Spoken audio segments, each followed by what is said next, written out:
Okay, hello everyone, class 9। तो कैसे हो आप सब? आई होप आप सब बहुत बढ़िया होंगे। अपन लोगों ने बहुत सारा चैप्टर क्लास साइंस का कवर कर लिया है और आज हम आगे बढ़ेंगे और बात करेंगे डाइवर्सिटी इन लिविंग ऑर्गेनिज्म या लिविंग वर्ल्ड की कौन कौन सी चीज़ें हैं जिसको हमें इसमें शामिल करना है। वो सारा चीज़ें हम विस्तार से और वन बाई वन स्टडी करने वाले हैं बच्चों। जैसे कि जो पूरे ऑर्गेनिज्म हैं उनको किस तरीके से किन अलग अलग कैटेगरी में बांटी गई है, जो ऑल प्लांट है दैट मीन्स फ्लोरा कैटेगरी है उनको किस तरीके से डिवाइड किया गया है, क्लासिफिकेशन की हमें ज़रूरत क्यों पड़ती है। तो ये सारा चीज़ें आपका इस चैप्टर में कवर करने वाले हैं। तो चलिए इंतज़ार ज़्यादा नहीं करते और अपनी जो क्लास है उसको शुरू करते हैं बच्चों। ओके ओके ओके, चलिए आप देख पा रहे होंगे that is diversity in living organism. आगे बढ़ेंगे, चैप्टर नंबर 7 है आपका। ओके, सबसे पहली बात हम करते हैं कि ज़रूरत क्या है, that means need for the classification of living organism. हमें चीज़ों को क्लासिफाई करने की ज़रूरत क्यों है। तो इसका सिंपल सा मैं आपको एग्जांपल देना चाहता हूँ। इतने सारे लिविंग वर्ल्ड हैं दुनिया में, फ्लोरा की कैटेगरी हो, फोना की कैटेगरी हो, स्मॉल माइक्रो ऑर्गेनिज्म की कैटेगरी हो, इन सबको स्टडी कर पाना थोड़ा सा मुश्किल होता है। इसी वजह से हमें ज़रूरत पड़ती है कि हम इनको एक सिस्टमेटिक रूट में इनकी स्टडी करें ताकि बहुत आसानी से हमें ये चीज़ें समझ में आए। नीड इसलिए है क्योंकि एक सपोज़ एक एग्जांपल लीजिए कि एक हमें लाइब्रेरी सेटअप करनी है और लाइब्रेरी में अपन ने पूरे जितने भी क्लास के बुक हैं, जैसे कि आपका स्कूल आप फर्स्ट से लेकर के 12 तक का है और सब में आपको बुकों की ज़रूरत पड़ती है, उन सबको हमने एक लाइब्रेरी में रख दिया। ये बड़ा कष्टदायक होगा, वहाँ से ढूंढना बहुत ही ज़्यादा प्रॉब्लमेटिक थिंग्स होगा कि पर्टिकुलर सब्जेक्ट का बुक उस पूरे बुकों के ढेर में कैसे हम ढूंढें। तो इसलिए हमें ज़रूरत पड़ती है कि हम जो लाइब्रेरी है उसको सिस्टमेटिक ढंग से जमा के रखें, सिस्टमेटिक ढंग से सेटअप करके रखें। जैसे 12 क्लास है, 12 ब्लॉक रखेंगे और हर एक क्लास में 6 का सब्जेक्ट लेवल होता है। दैट मीन्स हर एक ब्लॉक में अपन लोग फिर सब कैटेगरी रखेंगे। इससे जब कभी भी हमें पर्टिकुलर चीज़ों की ज़रूरत पड़ती है तो हम उस क्लास के सेक्शन पे जाके, सब सेक्शन पे जाके और झट से वो वाली बुक उठा लेके आ जाते हैं।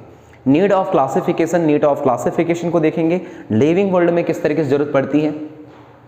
Living organism had involve on the earth over million of the years. That means जो लिविंग ऑर्गेनिज्म है इस वंडरफुल अर्थ में कई लाख सौ साल पहले से चली आ रही है उनकी category.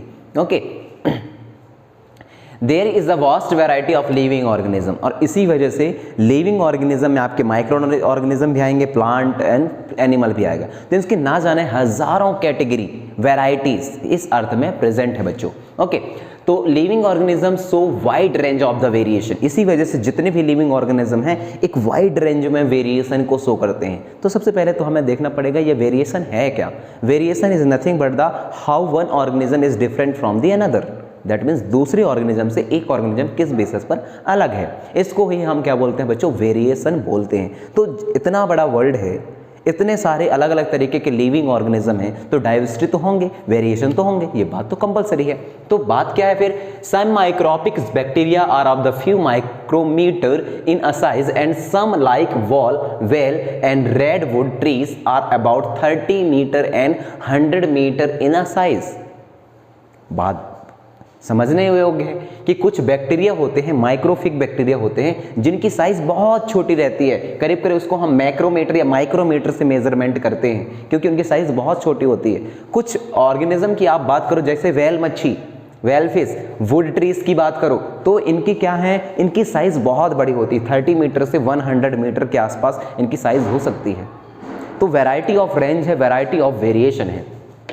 Some pine trees live for the thousands of years while insect like a mosquito die within a few days. दूसरा वेरिएशन ये है कि कुछ लिविंग ऑर्गेनिज्म कई हजारों साल जीते हैं, लेकिन कुछ माइक्रो ऑर्गेनिज्म और लिविंग ऑर्गेनिज्म कुछ ही सालों में मर जाते हैं। जैसे सिंपल से एग्जांपल है कि पाइन ट्रीज जो रहता है वह 1000 ऑफ ईयर्स सर्वाइव करती है अपनी लाइफ को, लेकिन यदि हम बात करें इंसेक्ट लाइक अ मॉस्किटो, ये कुछ ही दिनों में मर जाती है, डाई हो जाती है। तो एक तो ये भी वेरिएशन हुआ ना। नेक्स्ट क्या है, some organism are the colourless even the transparent and some are the brightly coloured. और इस वंडरफुल वर्ल्ड में कुछ ऑर्गेनिज्म ऐसे हैं जो कि आपको कलरलेस देखने को मिलेंगे, कुछ ऑर्गेनिज्म ऐसे हैं जो कि आपको ट्रांसपेरेंट देखने को मिलेंगे, और कुछ ऑर्गेनिज्म ऐसे हैं बच्चों जो बहुत ही ब्यूटीफुल, दैट मीन्स कलर्ड वाले होते हैं। इस तौर पर वेरिएशन देखने को मिलता है। To understand and study all these organism is impossible. तो ऐसे केसेस पर किसी की साइज बड़ी, किसी के कलर वाला, किसी के अनकलर वाला, ओके, तो इस वाइड रेंज ऑफ वैरायटी को समझना, स्टडी करना सबसे बड़ा डील है हमारे सामने। तो डील है, इम्पॉसिबल है, तो क्या करें हम? If they are arrange into the different group based on their similarity in character, then it is the easier to study the different group as a whole. यदि इन पूरी ऑर्गेनिज्म को किसी ग्रुप में यदि हम लोग रख दें या अरेंज कर दें, और ऐसे ग्रुप में ऐसे ऑर्गेनिज्म को रखें जिनकी जो कैरेक्टर है वह सिमिलर होती है, तो ऐसे केसेस पर हम पूरे वर्ल्ड के जितने भी ऑर्गेनिज्म हैं उनको आसानी से और सिस्टोमेटिक ढंग से बड़े अच्छे से समझ सकते हैं, पढ़ सकते हैं। ओके, बात करते हैं क्लासिफिकेशन ऑफ लिविंग ऑर्गेनिज्म की। तो क्लासिफिकेशन ऑफ लिविंग ऑर्गेनिज्म में हमें बात किसकी करनी है बच्चों? अब इस number of variety of organism के वर्ल्ड में ना जाने कितने सारे organism, flora, fauna and microorganism, insect as well हैं, तो उनको क्लासीफाई करना ये हमारे लिए सबसे बड़ी बात होगी। जिस तरीके से मैंने आपको किसके बारे में बताया? यस, लाइब्रेरी सेटअप के बारे में बताया, तो उसी तरीके से हमें इनमें लिविंग ऑर्गेनिज्म भी ये बात फॉलो करनी है। The arranging of the organism into different group, तो जितने भी लिविंग ऑर्गेनिज्म उनको अलग अलग ग्रुप में अरेंज करनी है on the basis of there similarity.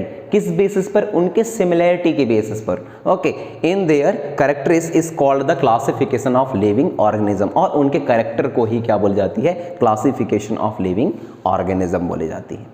अब देखिए, मैंने बोला कि ऐसे ऑर्गेनिज्म को जो एक तरीके के प्रॉपर्टीज को शो करते हैं उनको एक ग्रुप में रखो।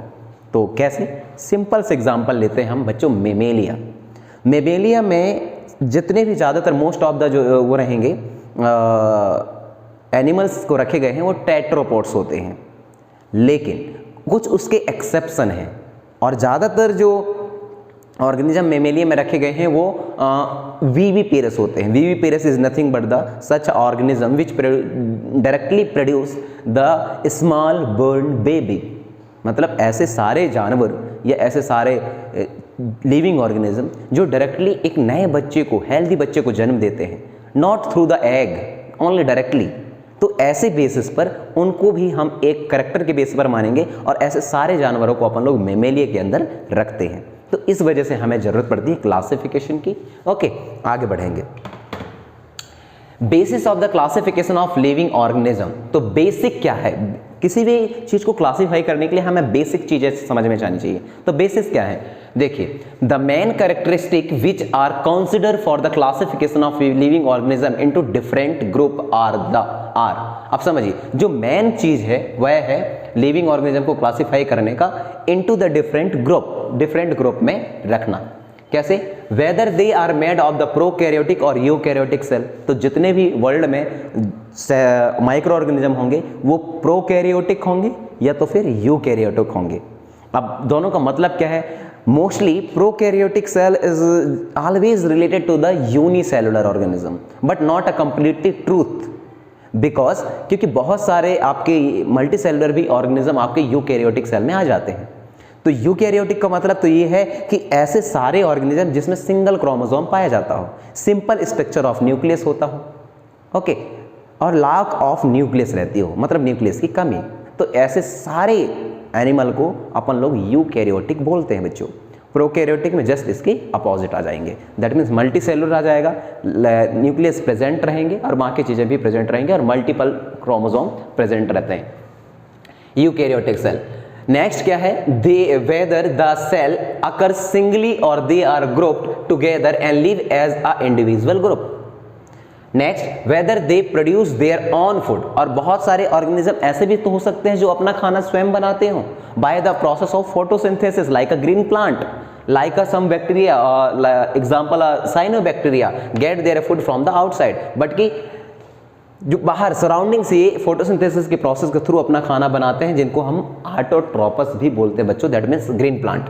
नेक्स्ट क्या है, of the organism which produce their own food like a plant, what is the level of the organisation of their body.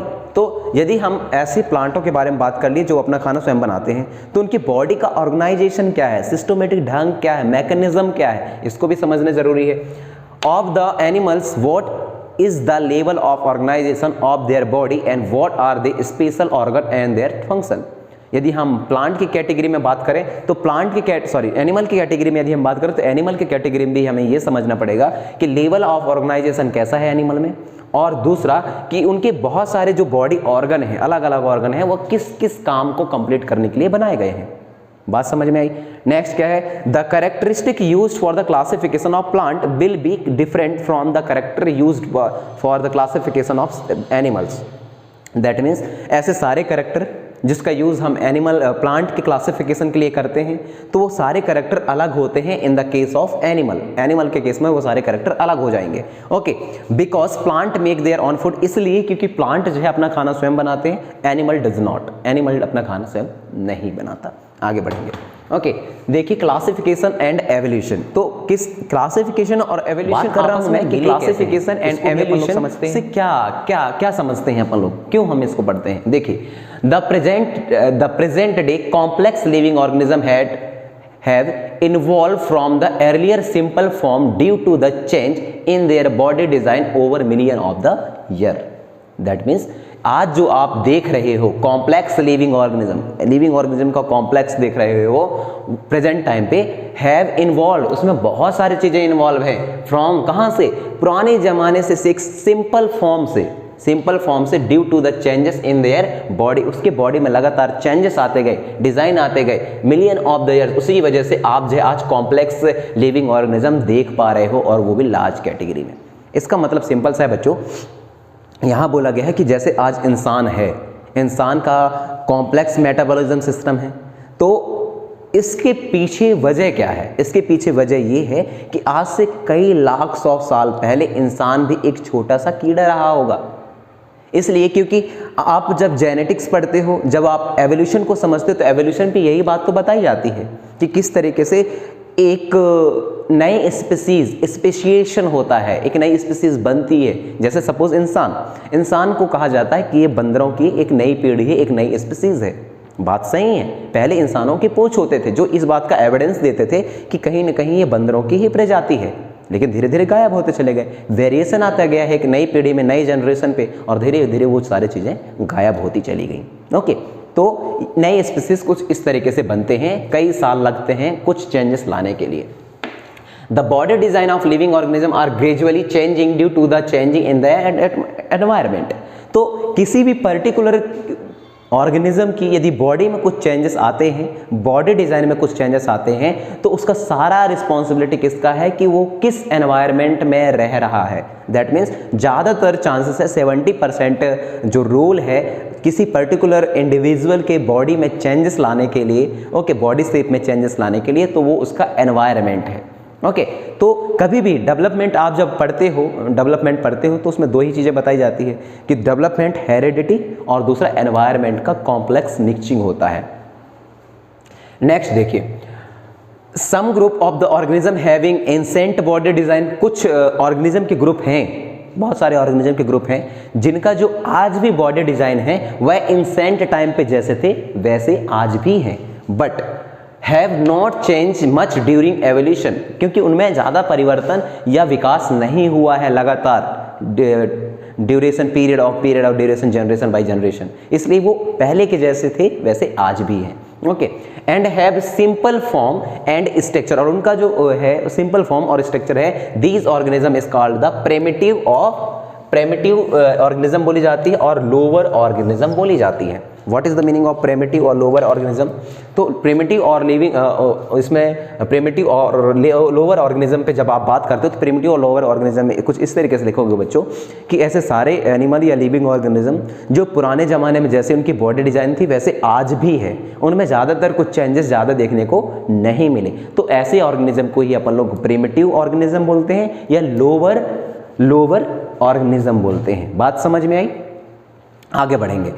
Some organism have acquired their body design, कुछ बहुत सारे ऑर्गेनिज्म ऐसे हुए जो एनवायरनमेंट के according अपने body design को acquire किया, चेंजेस लाए। ओके, तो उन सारे organism relative recently and have complex form, और पहले से अपने आप को कॉम्प्लेक्स बनाया, ओके, स्ट्रक्चर के बेसिस पर। और दी ऐसे ऑर्गेनिज्म को अपन लोग बोलते हैं एडवांस ऑर्गेनिज्म या हायर ऑर्गेनिज्म। बात समझ में आई?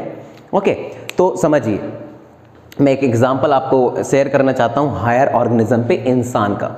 आज से पहले बंदरों की पैदाइश थी कई लाख सौ साल पहले, धीरे धीरे इंसान में बन गए। क्यों बन गए? क्योंकि लगातार ये अपने बॉडी डिजाइन में चेंजेस लाए। किसकी वजह से लाया? एनवायरनमेंट से कुछ चीज़ों को एक्वायर करके लाया, एनवायरनमेंट में हो रहे परिवर्तन या चेंजेस की वजह से लाया। ओके, तो इसको हम कह सकते हैं हायर ऑर्गेनिज्म और एडवांस ऑर्गेनिज्म। ओके, बात समझ में आई? आगे बढ़ेंगे।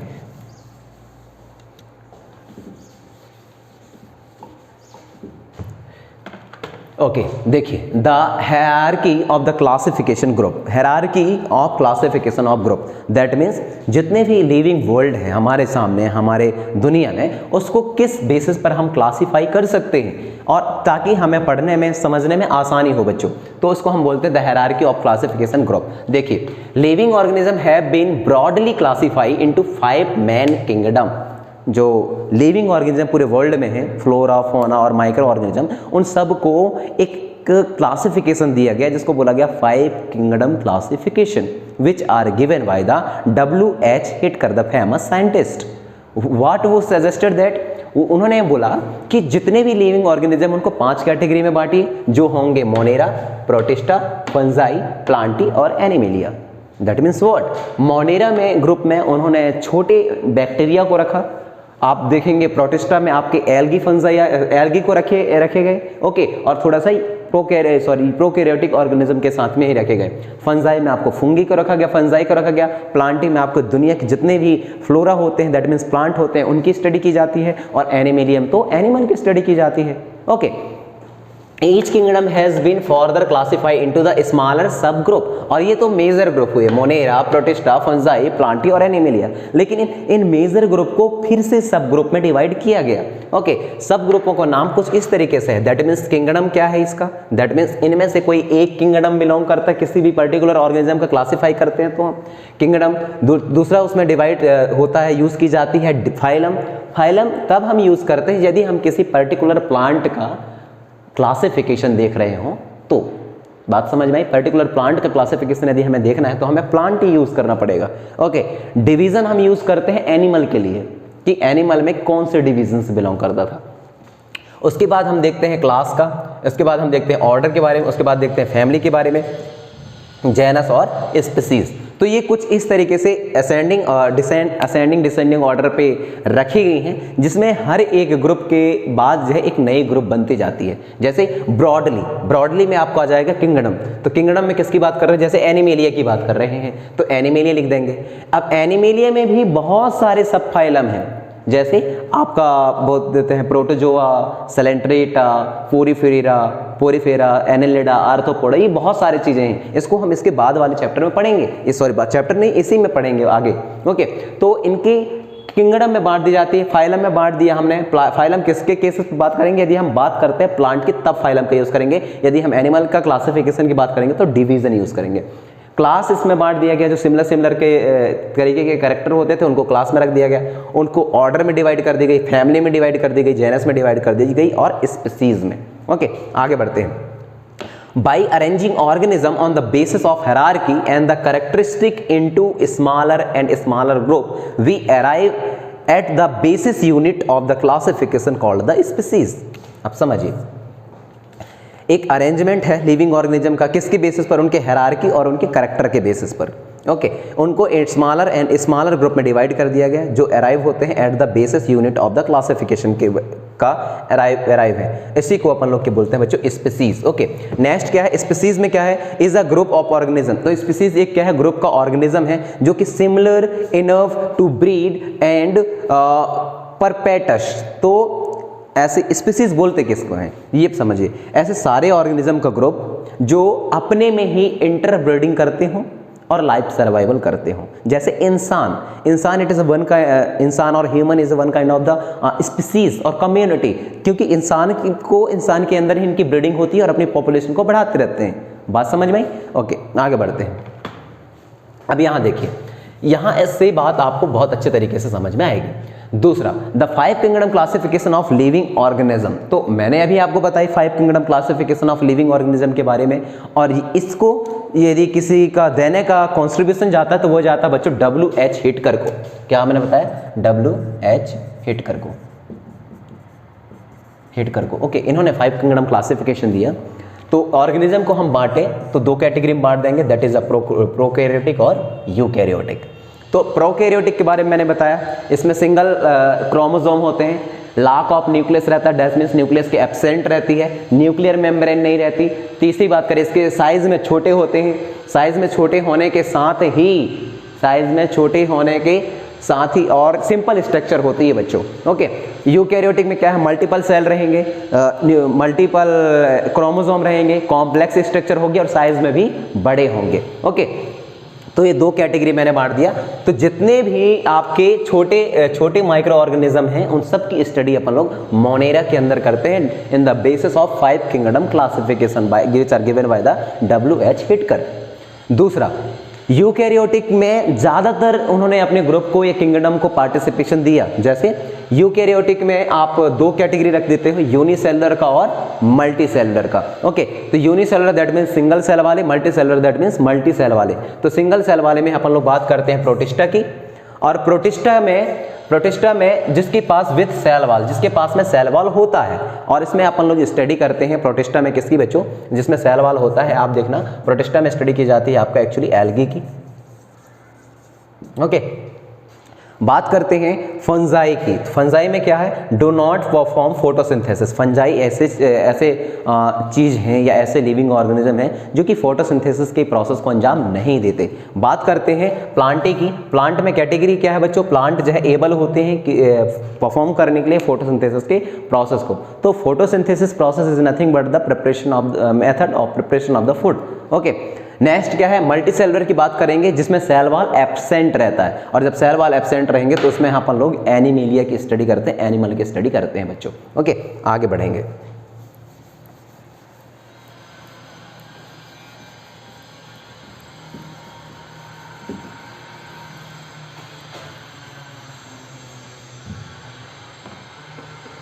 ओके, अब अपन लोग मोनेरा के बारे में पढ़ने वाले हैं। मोनेरा को आप लोग बहुत अच्छे तरीके से समझिए कि मोनेरा में है क्या। ओके, मैं बात कर रहा हूँ मोनेरा के बारे में पढ़ने वाले हैं, और एक एक करके जो हमारे 5 किंगडम क्लासिफिकेशन के किंगडम हैं उनके बारे में डिस्कशन करने वाले हैं।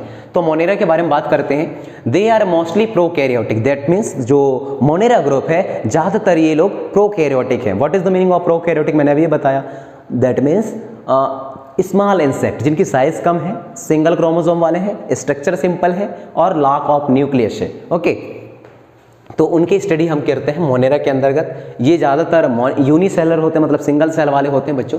Dough not have define nucleus, इनके पास अच्छा डिफाइंड न्यूक्लियस नहीं रहता। May not able to cell wall, और साथ में इनके पास सेल वॉल भी नहीं रहता, ध्यान रखना। Do not have any cell wall pigment, and the mode of the nutrition is the autotrophic और हेटेरोट्रॉपिक एज वेल। और इनमें न्यूट्रिशन की प्रोसेस क्या है? इनमें न्यूट्रिशन आपके ऑटोट्रॉपिक भी देखने को मिलेंगे और हेटेरोट्रॉपिक भी देखने को मिलेंगे। बताइए क्या मतलब है? Autotrophic that means such a organism which make their food for themself. Okay, अपने लिए वह खाना स्वयं बनाता है, that such as green plant. Heterotrophic जो दूसरों पर डिपेंड रहते हैं। तो ये दोनों नेचर के ऑर्गेनिज्म आपके मोनेरा के अंदर रखे गए हैं। और एग्जाम्पल के तौर पर हम बात करते हैं बच्चों, बैक्टीरिया रखे गए हैं इसमें, ब्लू ग्रीन एल्गी को शामिल किया गया है, साइनोबैक्टीरिया को शामिल किया गया है इसमें, और माइकोप्लाज्मा को भी मोनेरा के अंदर ही स्टडी करते हैं। ब्लू ग्रीन एल्गी कुछ इस तरीके से दिखाई देता है आपका। ओके, और इसके बाद में साइनोबैक्टीरिया कुछ इस तरीके से दिखाई देता है आपका, पिक्चर देख सकते हैं। माइकोप्लाज्मा कुछ इस तरीके से आपको दिखाई देता है। आगे बढ़ेंगे, दूसरी कैटेगरी की बात करेंगे। दूसरा कैटेगरी हमारा है क्या, that is a protista. Protista के बारे में बात करते हैं बच्चों। दे आर यूकैरियोटिक, जो प्रोटिस्टा होते हैं वह यूकैरियोटिक होते हैं। तो eukaryotic that means it's may be multicellular और यूनिसेलुलर एज वेल। ओके, तो इसकी स्टडी अपन लोग करते हैं यूकैरियोटिक की। ज़्यादातर यूनिसेलुलर भी होते हैं और मोस्टली एक्वेटिक होते हैं, मतलब पानी के अंदर रहने वाले ज़्यादातर इसमें स्टडी की जाती है बच्चों, किसमें, प्रोटिस्टा में। सम हैव सीलिया, और कुछ चीज़ों कुछ ऑर्गेनिज्म के पास सीलिया भी होता है। Okay, cilia is nothing but the finger like projection which help to movement organism in aquatic. Okay, flagella रहता है which help them to moving and the mode of the nutrition may be autotrophic और heterotrophic. तो इसमें भी mode of nutrition दोनों हैं, autotrophic भी होंगे कुछ और कुछ हेटेरोट्रॉपिक भी होंगे। इसमें हम बात करते हैं एल्गी की, इसमें हम बात करते हैं डायटम्स की, इसमें हम बात करते हैं प्रोटोजोन्स की। ओके, तो 3 अलग अलग कैटेगरी के चीज़ों को हमें शामिल करना होता है प्रोटिस्टा में, और जो हमने शामिल करते भी हैं। ओके, देखिए आगे बढ़ते हैं। ओके, बात करते हैं फंजाई की। फंजाई क्या है, ये आपके 5 किंगडम क्लासिफिकेशन का 3rd किंगडम है बच्चों। फंजाई की बात करेंगे, दे आर यूकैरियोटिक। तो प्रोकैरियोटिक में केवल आप मोनेरा में स्टडी करते हो, बाकी आगे से आपका यूकैरियोटिक ही स्टार्ट होता है। यूकैरियोटिक है, यूनिसेलुलर में भी यूनिसेलुलर और मल्टीसेलुलर दोनों हो सकते हैं। दे डू नॉट हैव क्लोरोफिल, इनके पास में क्लोरोफिल नहीं होता। ध्यान रखना, फंजाई में कभी भी क्लोरोफिल नहीं होता, और जब क्लोरोफिल नहीं होगा तो सेल वॉल भी नहीं होनी चाहिए मेरे ख्याल से। Okay, chlorophyll and can not prepare their food for themself, और अपने लिए खाना नहीं बना सकते। And also it is come under the heterotrophs, जब खाना नहीं बना सकते तो हेटेरोट्रॉपस ही होंगे ना। Okay, they use decaying organism matter as food and they are called the saprotrophs. तो ये सैप्रोट्रॉप्स होते हैं। What is the meaning of saprotrophs, that means ये सड़े गले चीजों को खाते पीते हैं। फंजाई सड़े गले चीजों को, डेथ डिके को खाते हैं, इसी वजह से हम इसको सैप्रोट्रॉप्स भी बोलते हैं। मोड ऑफ न्यूट्रिशन पे इसमें some of them live in the association with the algae, कुछ फंजाई जो है आपके एसोसिएशन पे रहते हैं एल्गी के। नेक्स्ट क्या है, they are called the lichen, और ऐसे एसोसिएशन जो कि एल्गी के साथ में रहते हैं, ऐसे फंजाई जो कि एल्गी के साथ में रहते हैं, तो हम उसको लाइकेन बोल सकते हैं। वो लाइकेन ही होता है, आपने देखा होगा। ओके, बात करते हैं इसके एग्जाम्पल की। तो ईस्ट की एग्जाम्पल इसमें फंजाई में रखी जाती है। दूसरा आप एस्परगिलस की एग्जाम्पल इसमें रखते हो, पेनिसिलियम है, एग्रिकस है और लाइकेन है। इनकी सारी स्टडी, ये सारे कुछ ऑर्गेनिज्म हैं जिसकी स्टडी हमें फंजाई के अंदर करनी होती है, और ये इनका स्ट्रक्चर आप देख सकते हो बच्चों। Agaricus, yeast, Agaricus, lichen, that is the Aspergillus और पेनिसिलियम। ओके, आगे बढ़ेंगे, हम बात करेंगे प्लांटी की। ओके, प्लांटी की बात करेंगे तो प्लांटी को मेरे ख्याल से अच्छे से समझना जरूरी है, क्योंकि ये चैप्टर ज़्यादातर प्लांट और दूसरा एनिमल के बारे में ही ज़्यादा फोकस करता है आपका। ओके, देखिए, they are multicellular eukaryotic, that means जो प्लांट रहते हैं वह मल्टीसेलुलर रहते हैं। मल्टीसेलुलर रहेंगे, सिंपल सी बात है, बहुत सारे सेल्स रहते हैं। दूसरा यूकैरियोटिक होते हैं, तो यूकैरियोटिक में भी मल्टीसेलुलर और में भी यूनिसेलुलर दोनों हो सकते हैं। नेक्स्ट क्या है, हैविंग सेल वॉल, उनके पास में सेल वॉल होता है। ओके, दे आर क्लोरोफिल, और साथ में जब सेल वॉल होगा तो सिंपल से मतलब प्लांट की स्टडी कर रहे हैं, क्लोरोफिल भी होनी चाहिए, फोटोसिंथेसिस का प्रोसेस भी करना चाहिए, और ऑटोट्रॉपस भी होनी चाहिए मोड ऑफ न्यूट्रिशन पे। और इसको किस तरीके से हम बांट सकते हैं, तो इनको 5 किंगडम या 5 ग्रुप में डिवाइड किए गए, नॉट अ किंगडम, 5 ग्रुप में डिवाइड किए गए बच्चों, जो कि कुछ इस प्रकार से हैं। फर्स्ट पढ़ते हैं इसमें थैलोफाइटा को। थैलोफाइटा में ज्यादातर एल्गी को शामिल किया गया है। ब्रायोफाइटा को पढ़ते हैं, टेरेडोफाइटा को पढ़ते हैं, जिम्नोस्पर्म को पढ़ते हैं और एंजियोस्पर्म को पढ़ते हैं। तो जितने भी प्लांट हैं दुनिया में उसको 5 ही कैटेगरी में डिवाइड की गई है, ध्यान रखना।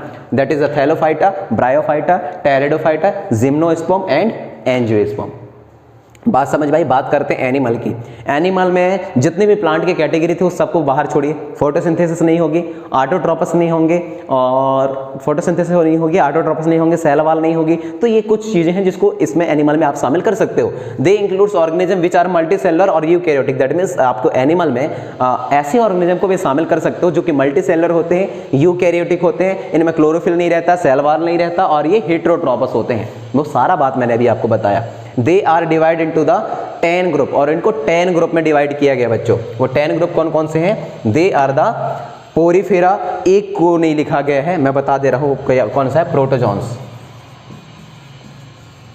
प्रोटोजोआ। ओके, प्रोटोजोआ है, पोरीफेरा है, Coelenterata, Platyhelminthes, Nematoda, Annelida, Arthropoda, Mollusca, Echinodermata and Prochordata and the Vertebrata. अब वर्टिब्रेटा से फिर आपका फिर से एक नए ग्रुप स्टार्ट हो जाता है। दैट मीन्स एनिमल में यदि हम बात करें तो इसको मोस्टली तौर पर 11 या 10 दिया है, 11 ग्रुप में डिवाइड किए हैं, जो कि आपका प्रोटिस्टा है, पोरीफेरा है, सेलेंट्रेटा है, प्लेथेलमेंथेसिस, नेमेटोडा है, एनेलिडा है, आर्थ्रोपोडा है, मोलस्का है, एकाइनोडर्मेटा है, प्रोकॉर्डेटा है और वर्टिब्रेटा है। वर्टिब्रेटा से अपन लोग आगे और भी स्टडीज के करते हैं। बात इसमें आ ही गए हैं तो दो यहाँ बता देता हूँ, आपका आर्थ्रोपोडा और आपका एनेलिडा, ये मोस्ट लार्जेस्ट फाइलम होते हैं एनिमल किंगडम का। सबसे लार्जेस्ट क्या होता है आपका आर्थ्रोपोडा, उसके दूसरे नंबर पे आपका आता है, सेकेंड लार्जेस्ट में आपका एनेलिडा आता है। चलो आगे बढ़ते हैं,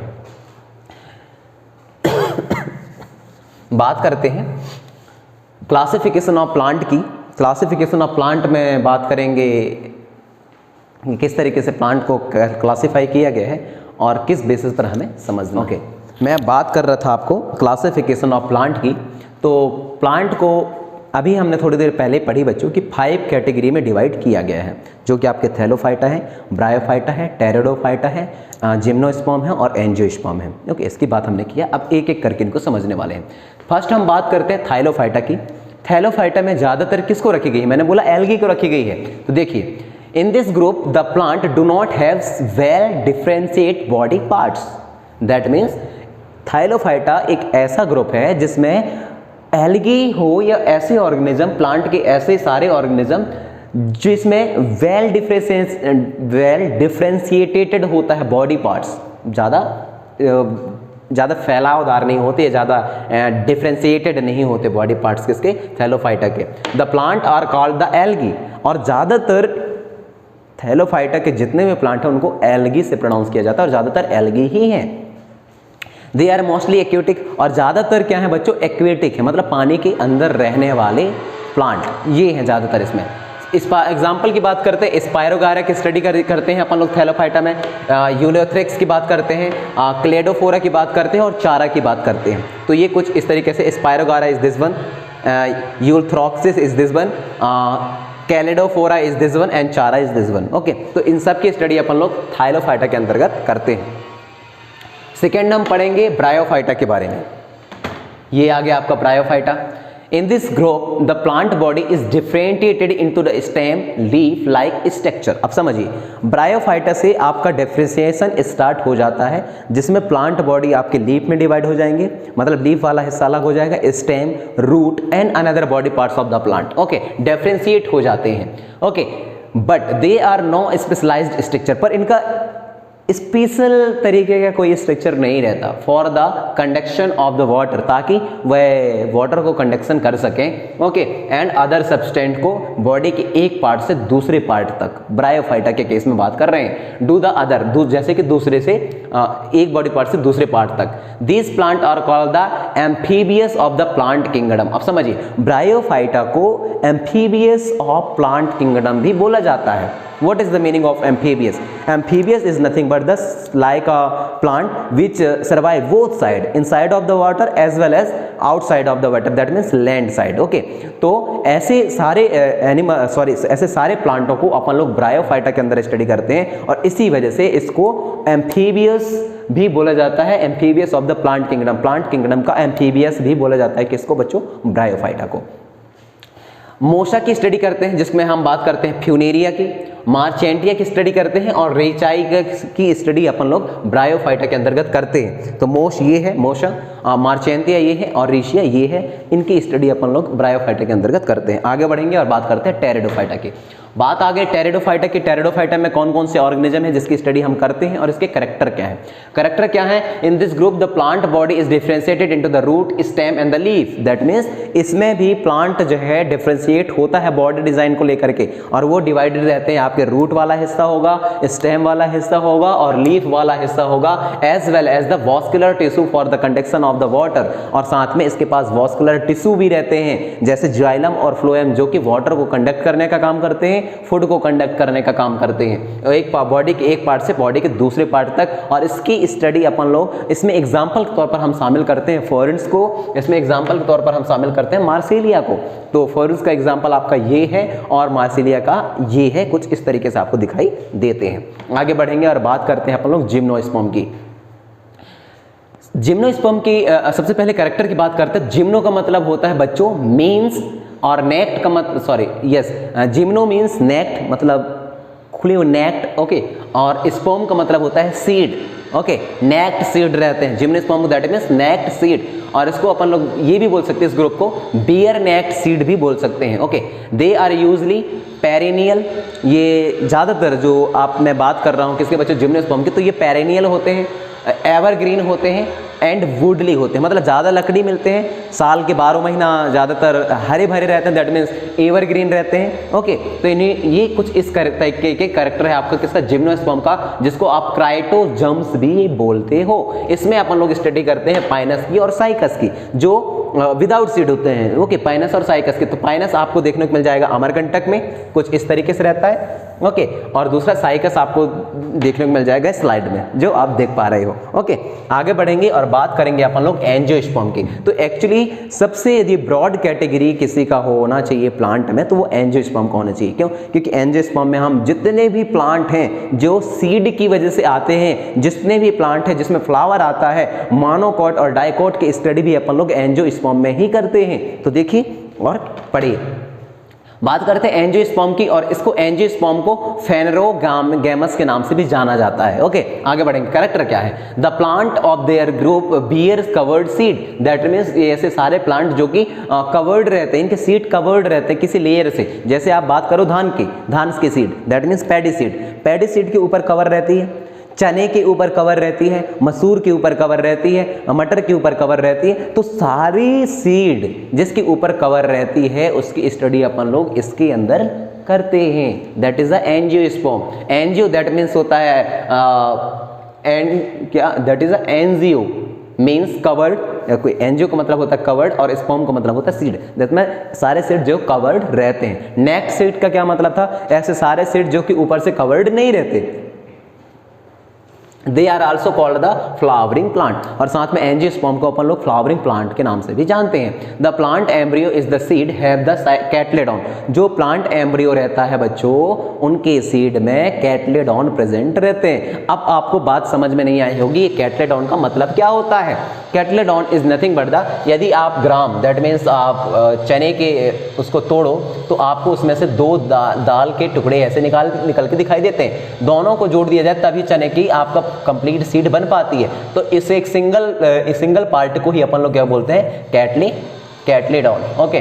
तो आपसे यदि पूछा जाए कि कवर्ड सीड में कुल कितने कैटलेडॉन रहते हैं, 2 या 1, तो आप बोलोगे 2 रहते हैं, ओके। आगे बात करते हैं, एंजियोस्पर्म को डिवाइड किया गया है और छोटे ग्रुप में basis of their number of cotyledon के बेसिस पर छोटे ग्रुप में डिवाइड किया गया है, जिनको हम बोलते हैं बच्चों कैटलेडॉन। जिनके पास सिंगल होते हैं उनको बोला जाता है मोनोकॉट, और जिसमें हम शामिल करते हैं राइस दैट मीन्स आप चावल को तोड़ोगे तो उसके 2 दाने कैटलेडॉन नहीं निकलते जैसे दाल निकलता है। गेहूं को आप तोड़ोगे तो उसको वैसे दाने नहीं निकलते जैसे चने का निकलता है। मॉइस को तोड़ोगे तो वैसे नहीं निकलते जैसे चने के निकलते। दैट मीन्स ये सिंगल कैटलेडॉन वाले होते हैं, इसलिए इनको इस कैटेगरी में रखा गया है क्योंकि ये फ्लावरिंग प्लांट भी तो है, okay.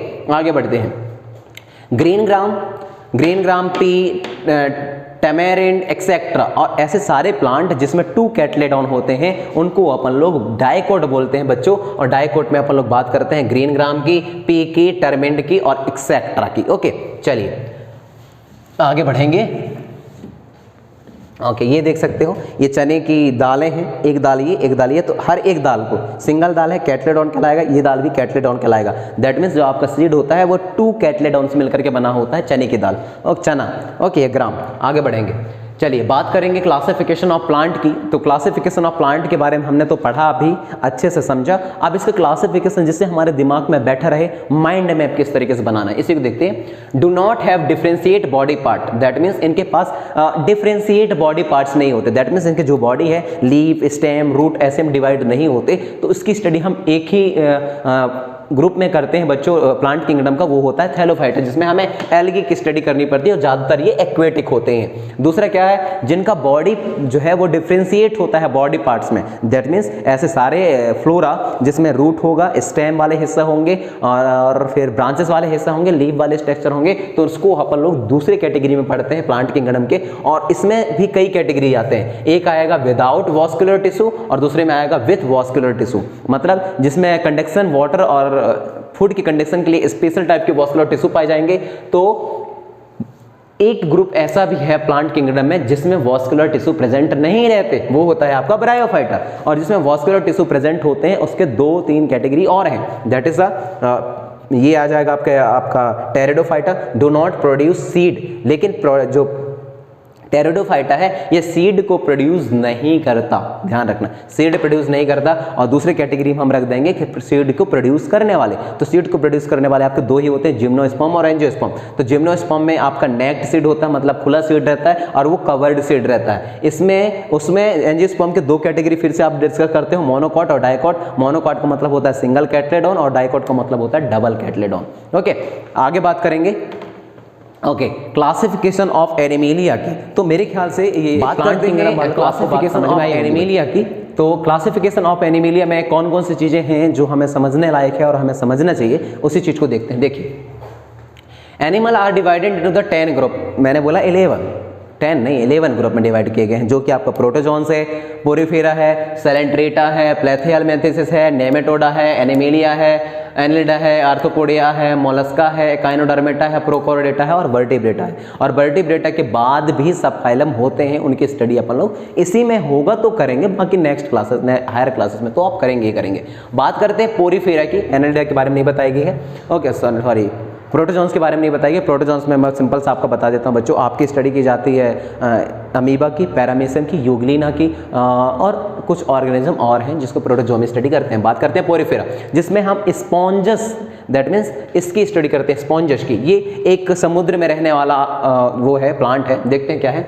They are aquatic non motile animal है, मतलब पानी के अंदर रहने वाला एनिमल है, नॉन मोटाइल है, attach to some solid support, और अपने आप को किसी सॉलिड सपोर्ट के साथ में अटैच करके रखता है, मतलब पानी के अंदर रहेगा, कोई बड़ी सी चीज होगी, पत्थर होगा या कुछ और होगा, उसके साथ में रहता है ताकि उसको सपोर्ट मिल पाए। ओके, दूसरा क्या है, they have pores all over the body, और इनके पूरे बॉडी के अंदर जगह जगह छेद रहते हैं, जगह जगह पोर रहती है। क्यों रहती है? For body forming a canal system, ताकि एक कैनाल सिस्टम बनाया जा सके। कैनाल सिस्टम इज व्हाट, जैसे हमारे बॉडी के अंदर खून का बहना कैनाल सिस्टम है, इनके अंदर बॉडी के अंदर ना होता होगा, इसी वजह से इनके पास पोर्स प्रेजेंट रहते हैं ताकि कैनाल सिस्टम को बनाया जा सके, फॉर्म किया जा सके, जो हेल्प करता है circulation of the water and the brings food और एंड ऑक्सीजन। यस, बिल्कुल सही। जब इनके पास कैनाल सिस्टम है, स्पेशल टाइप का पोर है बॉडी में, जिसकी वजह से इन कैनाल सिस्टम के थ्रू ही जो स्पॉन्जी रहते हैं उनको ऑक्सीजन भरपाई हो पाती है, और दूसरा फूड भी इसी के थ्रू उनको मिल पाता है। They have the hard outer skeleton, और इनके बाहर जो है हार्ड स्केलेटन प्रेजेंट रहता है, and do not have any tissue, but इनके पास किसी तरीके से कोई भी टिश्यू नहीं रहते। ओके, बात करते हैं, इसमें हम स्टडी करते हैं बच्चों स्पॉन्जिला की, साइकोन की और यूप्लेक्टेलिया की। तो 3 ऑर्गेनिज्म के नाम हैं जिसकी स्टडी हम पोरीफेरा के अंदर करते हैं। आगे बढ़ेंगे, बात करेंगे सेकेंड वन की, जिसको हम बोलते हैं सेलेंट्रेटा। ये आ जाएगा Coelenterata. They are aquatic animal, तो आपको ऐसा ही समझना है, ये एक्वेटिक एनिमल है, पानी के अंदर रहने वाले एनिमल है। There is a cavity in the body के अंदर कैविटी रह जाती है जिसको हम सिलोम बोलते हैं।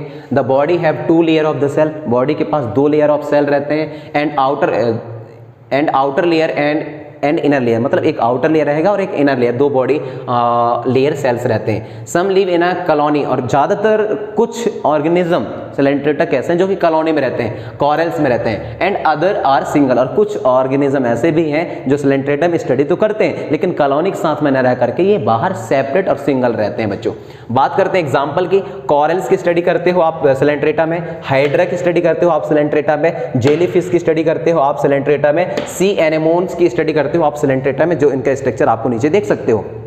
दैट इज द कॉरल्स, एक ये भी एक्वेटिक एनिमल है।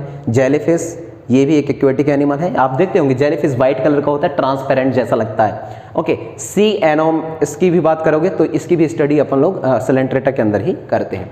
आगे बढ़ेंगे, बात करते हैं प्लेथीहेलमिन्थेसिस की। What is the meaning of Platyhelminthes? तो ये आपके एनिमल किंगडम का तीसरा ग्रुप है, क्योंकि हमने पोरिफेरा पढ़ा, सैलेंट्रेटा पढ़ा और इसके बाद में ये है प्लेथीहेलमिन्थेसिस। प्लेथीहेलमिन्थेसिस में कौन कौन सी चीज़ें हैं बच्चों? इसको फ्लैट वॉर्म के नाम से भी जाना जाता है। और फ्लैट वॉर्म में किसकी किसकी हमें स्टडी करनी होती है?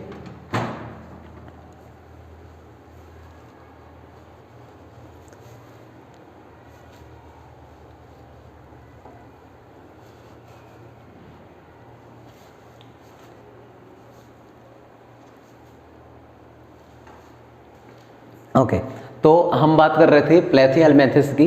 फ्लैट इसमें हम बात करेंगे किसके बच्चों? फ्लैट वॉर्म की। तो फ्लैट वॉर्म होता कैसे है और ये अपना जीवन यापन कैसे चलता है और इस कैटेगरी में कितने अलग अलग तरीके के ऑर्गेनिज्म को रखे गए हैं? देखिए, दे है फ्लैट बॉडी, इनका जो बॉडी रहता है, बॉडी डिजाइन रहता है, वो फ्लैट रहता है, दिखाई दे रहा है आपको, फ्लैट है। ओके, दूसरा विच आर बिलेटरली सिमेट्रिकल। अब यहाँ एक वर्ड आया है बिलेटरली सिमेट्रिकल। तो बिलेटरली सिमेट्रिकल का मतलब होता है such organism which have same body design left as well as right. That means left side जो बॉडी डिजाइन है वही राइट साइड होती है। तो इसको कैटेगरी को अपन लोग कंबाइन तौर पर बिलेटरली सिमेट्रिकल भी बोलते हैं। Both right and left half of the body is similar, वही बात हो गई।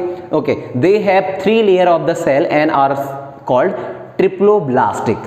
इनके ट्रिप्लोब्लास्टिक का भी मतलब आपको समझ में आना चाहिए कि इनके बॉडी में 3 लेयर ऑफ सेल प्रेजेंट रहते हैं, इसकी वजह से इसको ट्रिप्लोब्लास्टिक बोला जाता है। Okay, they do not have true body cavity. इनके पास ट्रू बॉडी कैविटी नहीं रहती। दे मे बी फ्री लिविंग और अ पैरासाइट। फ्री लिविंग है और पैरासाइट भी है। पैरासाइट इज दैट मीन्स दूसरे ऑर्गेनिज्म के साथ में जीवन यापन करना है, दूसरे ऑर्गेनिज्म से खाना लेकर के जीवन यापन करना। और ये आप एग्जांपल देख सकते हो, प्लेनेरिया की स्टडी करते हैं, लीवर फ्लॉक की स्टडी करते हैं और टैप बॉम्ब की स्टडी की जाती है आपके प्लेथीहेलमिन्थेसिस में। आगे बात करेंगे नेमाटोडा की। नेमाटोडा क्या है? They have cylindrical body. इनका जो बॉडी है वह सिलेंड्रिकल रहता है, ये देख सकते हो, यहाँ देख सकते हो सिलेंड्रिकल बॉडी रहती है। बिलेटरली सिमेट्रिकल रहता है। बिलेटरली सिमेट्रिकल का तो अब मीनिंग आपको समझ में आने लगा होगा ना, सेम बॉडी डिजाइन लेफ्ट और राइट। और दूसरा क्या है? ट्रिप्लोब्लास्टिक, मतलब 3 लेयर ऑफ सेल रहते हैं। नेक्स्ट क्या है? They do not have true body cavity. इनके पास भी ट्रू बॉडी कैविटी नहीं रहती like a Platyhelminthes. And they have tissue but no real organ. इनके पास टिश्यू रहते हैं पर रियल ऑर्गन के एब्सेंट रहते हैं। नेक्स्ट क्या है? They are a parasite. और ये भी क्या है बच्चों? पैरासाइट होते हैं। और इसकी एग्जाम्पल अपन लोग यदि शामिल करें नेमाटोडा की, तो नेमाटोडा के एग्जाम्पल पे हम बात करते हैं एस्केरिस की और बाउचेरिया की। दैट इज एस्केरिस कुछ इस तरीके से स्ट्रक्चर है और बाउचेरिया कुछ इस तरीके से स्ट्रक्चर है। आगे बढ़ेंगे, बात करते हैं एनेलिडा की। एनेलिडा में हम स्टडी करते हैं अर्थवॉर्म की और ये एनिमल किंगडम का सेकेंड लार्जेस्ट ग्रुप है बच्चों। ओके, फर्स्ट लार्जेस्ट ग्रुप की यदि बात करो तो फर्स्ट लार्जेस्ट ग्रुप में आपका डिस्कशन किया जाता है आर्थ्रोपोडा के, आर्थ्रोपोडा का। ये सेकेंड लार्जेस्ट ग्रुप है। आगे बढ़ेंगे इसके करेक्टर के बारे में। Their body is bilaterally symmetrical and triploblastic. इनकी बॉडी जो रहती है वह बिलेटरली सिमेट्रिकल रहेगी, ट्रिप्लोब्लास्टिक रहेगी। दोनों का मतलब नहीं बताऊंगा, अब आपको समझ में आ गई होंगी। They have true body cavity. इनके पास में ट्रू बॉडी कैविटी रहती है।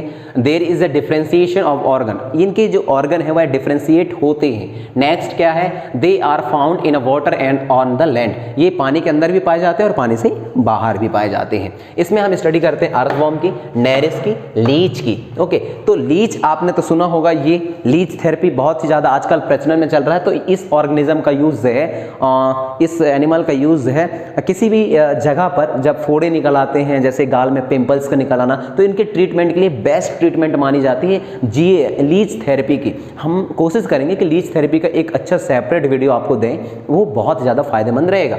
ये इसको भी देखा होगा, that is earthworm.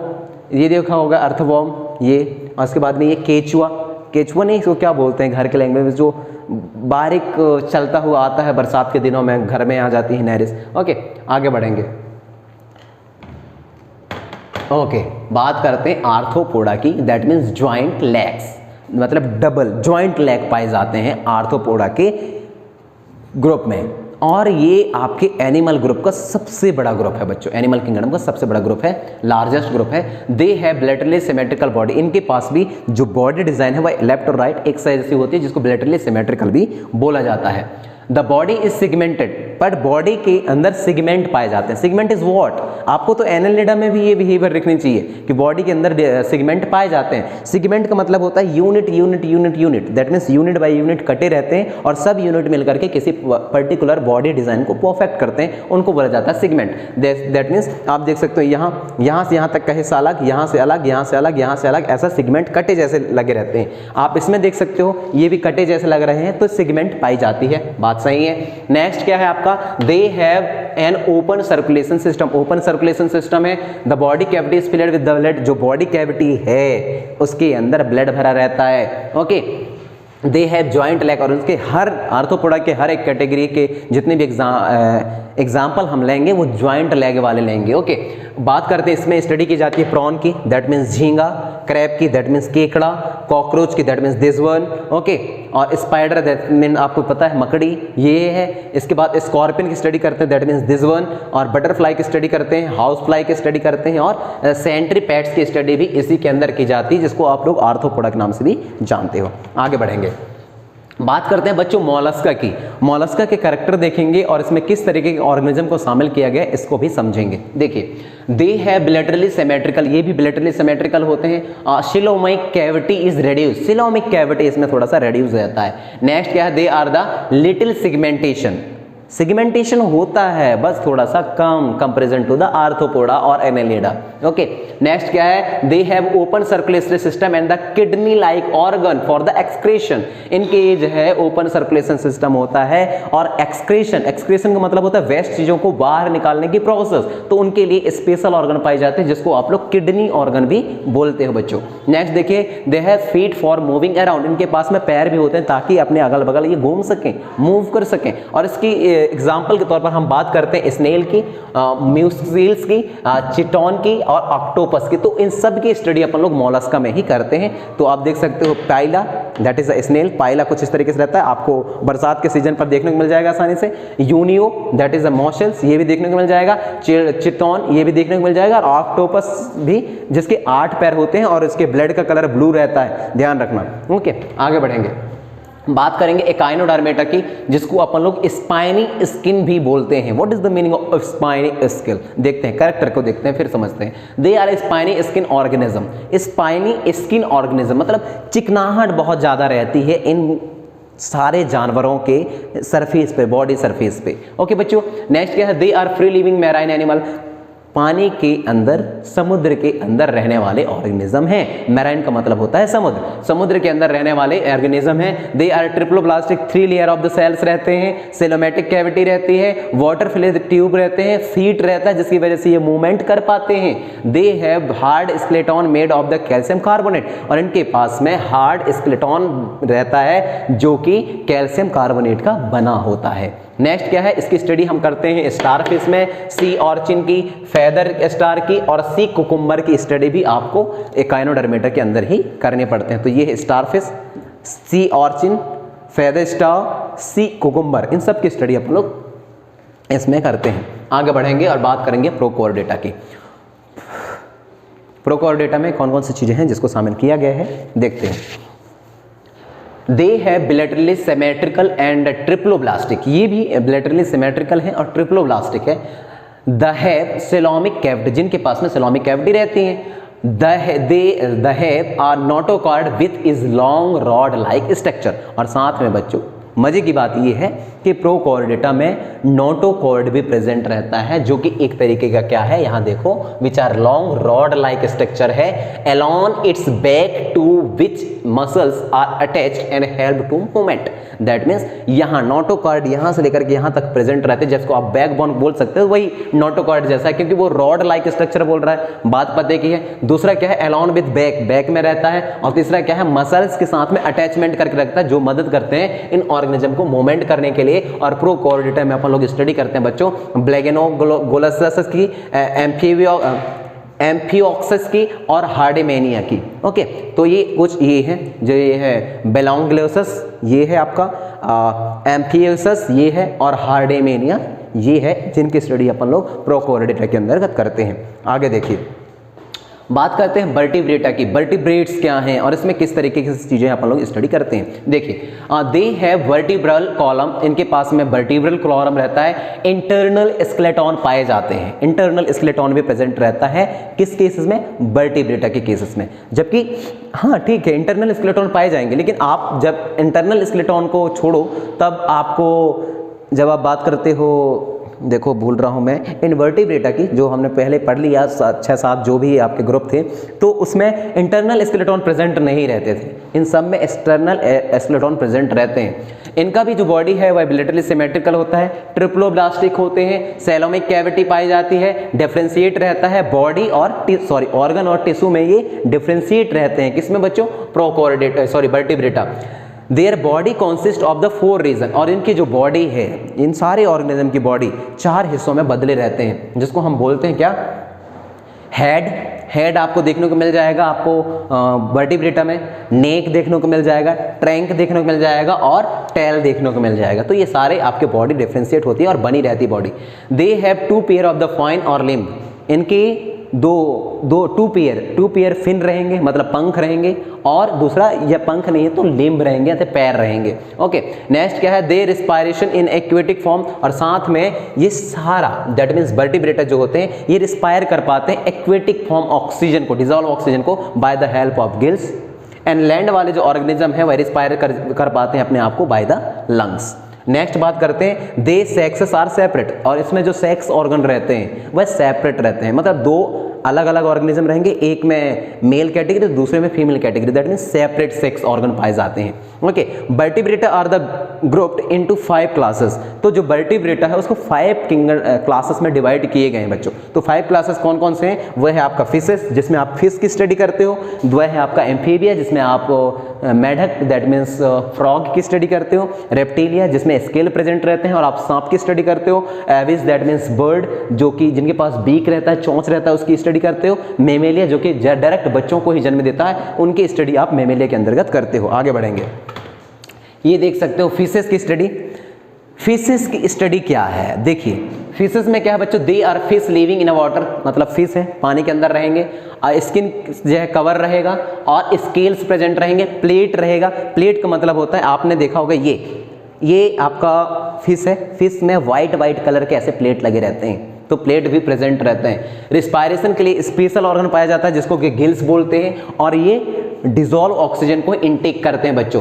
Stream line रहती है, मतलब बीचों बीचों से एक लाइन कटा हुआ सा लगता है और इधर लगी रहती है, जो कि बॉडी को मूव करने में मदद करती है। नेक्स्ट क्या है इसका, फिन रहता है which help them moving in water, fin रहता है दैट मीन्स पंख रहते हैं। दे आर कोल्ड ब्लडेड, ये कोल्ड ब्लडेड रहते हैं, ज्यादातर जो फिश हैं वह कोल्ड ब्लडेड रहते हैं, ठंडे खून वाले। ओके, नेक्स्ट क्या है, and their heart has only 2 chamber, इंसान के हार्ट में 4 चैम्बर रहते हैं, जबकि मैं बात करूं फिश की तो फिश के हार्ट में 2 चैम्बर ही होते हैं। ओके, दे ले egg from which the young one hatch out, ये अंडे देते हैं दैट मीन्स ओविपिरस होते हैं, और अंडे को हैच करने के बाद एक नया बच्चा जन्म लेता है। ओके, नेक्स्ट बात करते हैं, देखिए some fish have the skeleton made of the cartilage, कुछ फिश होते हैं जो जिनके पास में स्केलेटन प्रेजेंट रहते हैं और ये कार्टिलेज का फॉर्मेशन करते हैं, लाइक आ शार्क में रहते हैं, आपके रेस्ट में रहते हैं, and some have skeleton made of the bone, और कुछ आपके जो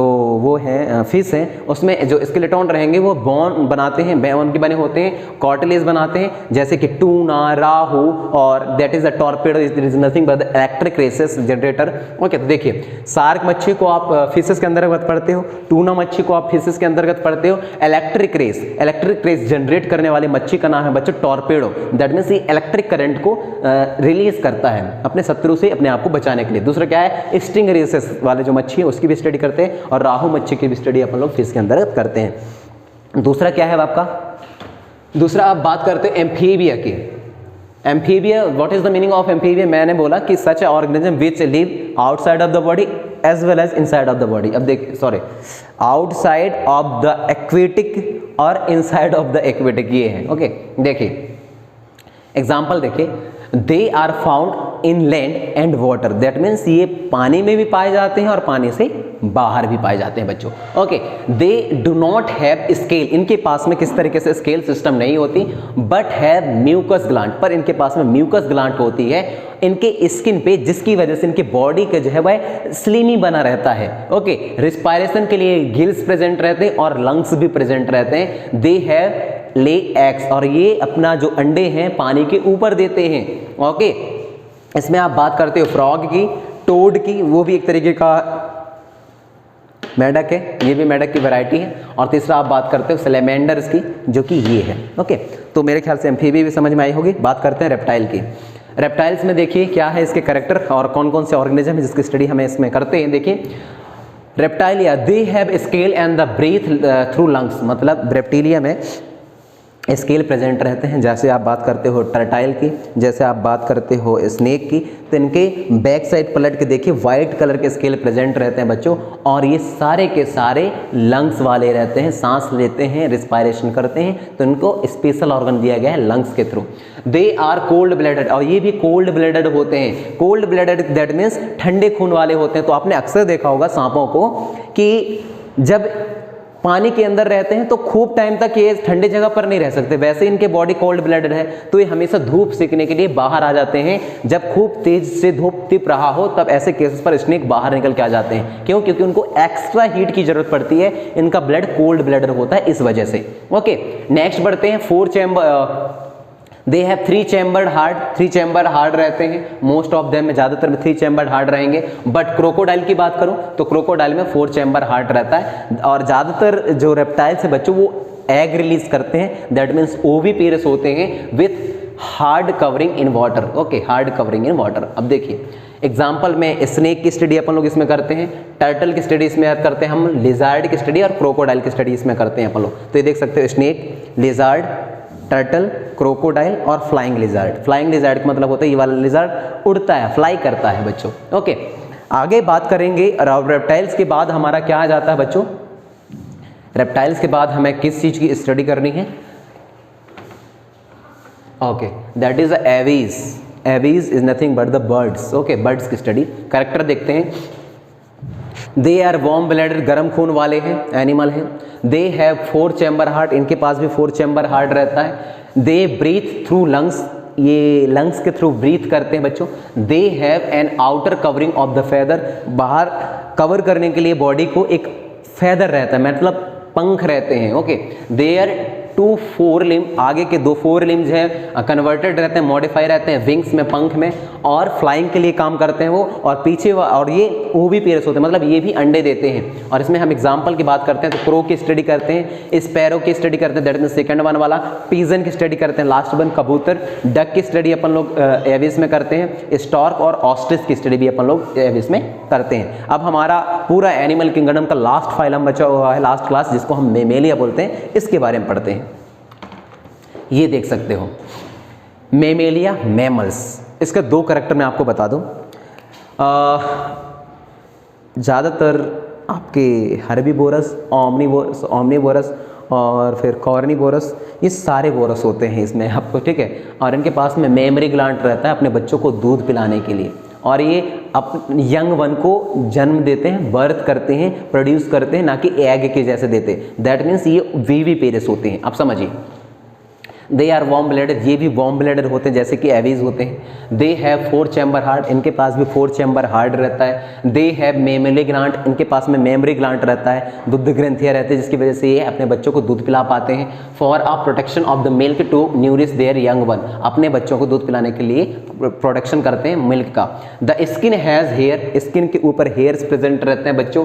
ओके, नेक्स्ट क्या है? एंड स्वीट ग्लैंड रहता है, मतलब पसीने की ग्रंथि रहती है जिसकी वजह से पसीने निकलता है। Most of them give birth, ज़्यादातर जो है बर्थ देते हैं यंग वन को, और कुछ ऐसे हैं जो कि अंडे देते हैं, जिसमें अपन लोग बात करते हैं प्लेटिपस की, और दूसरा हम बात करते हैं एकाइडना की।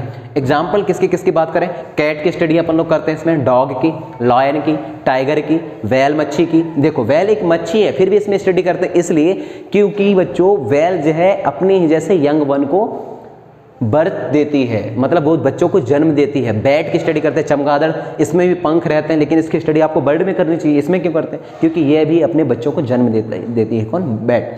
ह्यूमन तो आप जानते हो इंसानों की स्टडी, दैट मीन्स सांपा लोग भी मेमेलिया के अंदर रखे गए हैं और हमारी स्टडी भी इसी के अंदर की जाती है। आगे देखिए, ओके, नॉमेनक्लेचर। तो जब कभी भी अब हम लोग नया टॉपिक पढ़ेंगे तो उसमें नॉमेनक्लेचर पढ़ेंगे। इतने सारे living organism, variety of living organism, किस तरीके से किसको कैसे पढ़ें, ये सबसे बड़ी कंफ्यूजन रहती है। Okay, all living organism have been with scientific name, हर एक लिविंग ऑर्गेनिज्म को एक साइंटिफिक नेम देना है। Can be used for the identification them, ताकि उसको अपन लोग आइडेंटिफाई कर पाएँ, इसलिए इसे नेम देना है।